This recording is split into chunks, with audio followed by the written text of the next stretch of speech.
Une balle, des traits tracés à la craie dans la cour de l'école et 2 équipes. Voilà ce qui suffisait à occuper notre récréation il y a quelques décennies. On appelait ce jeu la balle aux prisonniers ou encore police. Ce jeu est devenu un sport de compétition très apprécié surtout dans les pays anglo-saxons, appelé désormais dodgeball, avec un aspect plus codifié. Il apparaît en Côte d'Ivoire en 2020.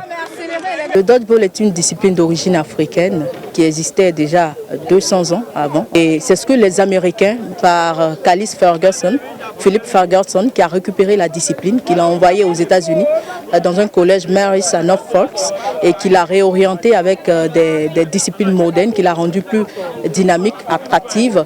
Et au fur et à mesure, cette discipline a intégré les universités américaines jusqu'à prendre le monde entier et c'est revenu en Côte d'Ivoire.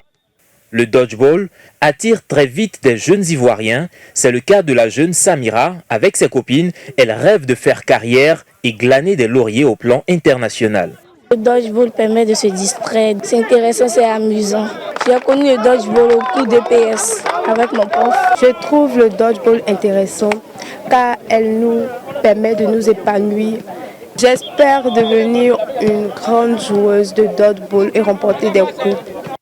Les responsables de la fédération ivoirienne sont à pied d'œuvre pour impulser une réelle dynamique de la pratique de ce sport, comme l'explique Yao Josiane.